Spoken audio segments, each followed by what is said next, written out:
Wow, social media can be brutal. Here's a post where a new player is looking at creating a character and joining a Dungeons and Dragons game. However, they don't have a great solid idea on what type of character they want to play. While there's lots of comments with helpful information, some of the off comments are just very disheartening. As an old school player myself, characters and character development in my storytelling style of DMing is super important to me. So let's put the social media aside for a minute and talk about ideas for characters.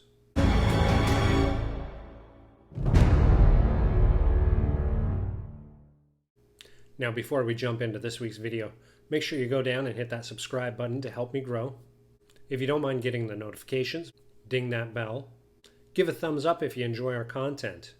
And leave a comment if there's content that you'd like us to cover in our Aiding Your Game series. Also, be sure to share this link with your friends and family who may also enjoy tabletop role-playing games. So in previous videos, we've gone through character creation and kind of coming up with some character ideas, both organically through just kind of thinking creatively, as well as just seeing what we get as we're creating.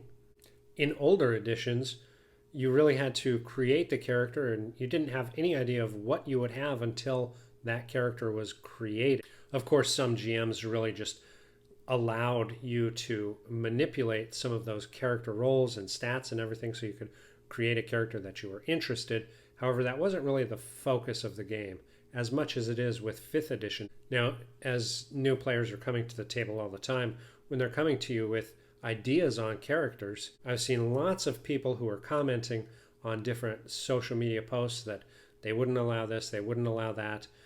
This doesn't fit their style, this doesn't fit the campaign. One of the biggest things is I see constantly a pullback towards that high fantasy element of almost medieval times. And while many of my campaigns run that way as well, characters being brought into your game world could have lots of different opportunities for different styles of characters from different places to be integrated into your system.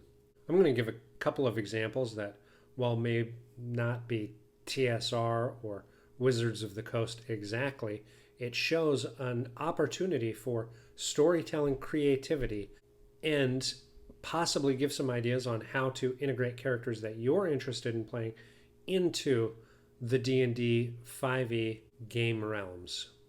Now, when I first started playing, swords and sorcery were kind of the focus, and that's kind of how the game read to me as well. Things like Conan, Excalibur, Dragon Slayer, Beastmaster, those really embodied my anticipation and my vision for what Dungeons and Dragons was. The more I played, the more my mind was opened up to other possibilities through works of the game creators. Games like Expedition to the Barrier Peaks, lots of articles in Dungeon and Dragon magazines, the D&D cartoon. They all had different possibilities that we were exposed to bit by bit until they were more and more accepted. If you have a player who wants to play something that isn't in the player's handbook or the Dungeon Master's Guide, consider that the multiverse of realms that make up the multiverse of the Dungeons and Dragons system have endless possibilities for you to control and manipulate to better create storytelling opportunities with you, your friends, and family. Here's a look at some of the craziness alone that was in Expedition to the Barrier Peaks, bringing a sci-fi element into a high fantasy adventure.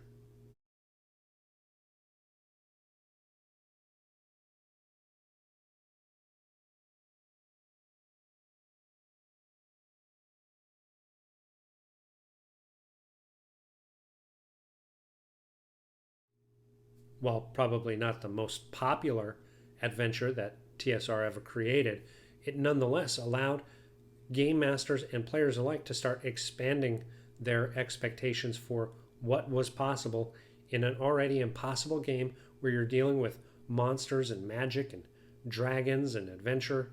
It really opened the floodgates to a lot of opportunity for different ideas to kind of blend. I remember when my D&D characters ended up in the Boot Hill universe. Again, it was about the storytelling. How would my character interact when they suddenly were in the Old West, dressed in their armor, carrying their weapons and shield, and looking for a way to get home? As I earlier spoke about the Dungeons and Dragons cartoon, let's take a look at some of the craziness that happened in that realm. I wonder why there are no guards. Why? Because nobody ever gets in here either. That's why. I didn't know they had spaceships in this world. We're not from this world. Our ship crashed here. Huh? I wouldn't fly in that thing if Venger was standing right next to me. Jesus!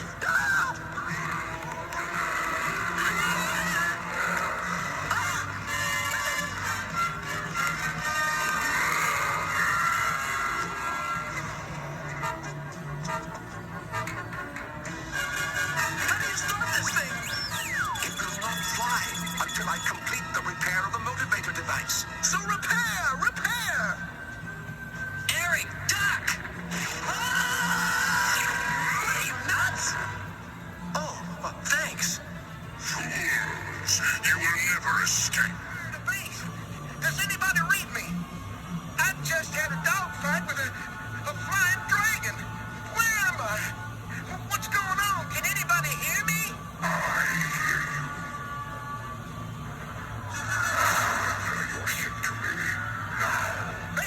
Base, do you copy?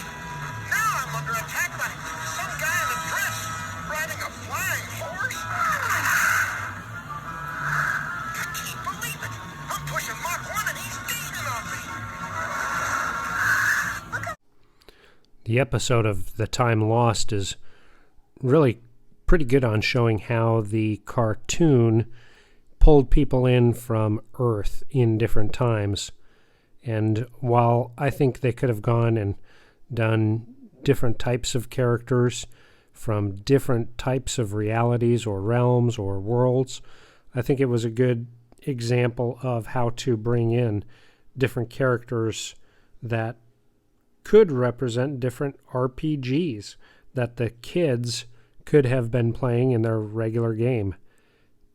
And Avenger just constantly going through using a kind of known portal that seems to be a little unstable to pull creatures in to use against the kids is a pretty good process for the writers to continue to use the MacGuffin of a portal home to twist and use against the PCs, or in this case the characters of the kids who are just trying to get home.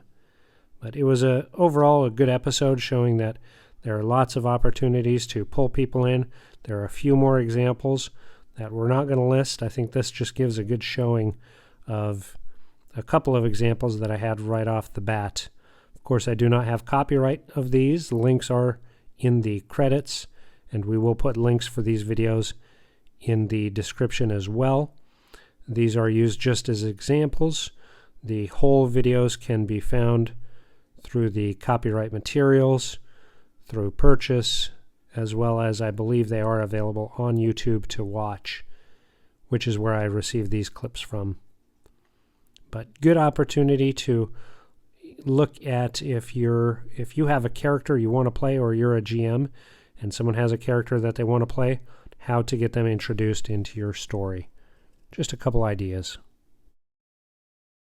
So right from the get-go, you have kids from Earth who are transported to the realm of Dungeons and Dragons. You have other hints from different worlds and different times on Earth, all intertwined to tell a story overall of the characters trying to find a way and have adventures on finding the way home.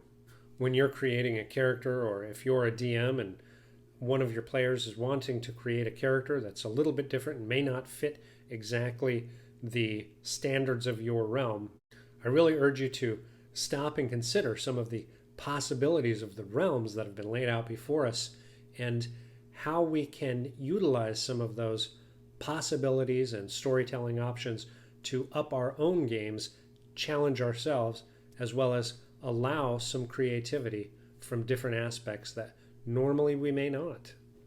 Regardless of the type of characters that you're creating or the game worlds that you're creating for other players to experience and explore, remember the ultimate goal is to collectively role play a game together. Community is the most important thing for the role-playing industry. If you see something that you don't agree with, by all means, everybody will have an opinion. Just remember that opinions can be very different. Be very cognizant that when you're expressing your opinions, you're doing it out of assistance and a desire to help others and not shut things down. And above all, be open to the idea that there are lots of different ways to play. There are lots of different approaches to the game, and the ultimate outcome is for everybody to enjoy the storytelling session together. I hope this video has helped inspire you to create some quirky and different characters, as well as look at opportunities for you to allow kind of quirky and different characters into your campaigns. And until next week, keep rolling with positivity. I hope you enjoyed that video. Here's a link to another video that you may enjoy. Also, make sure you hit that subscribe button to help us grow. If you'd like to support us, make sure you check out the description of the video with some links and leave a comment to let us know where will your adventures take you.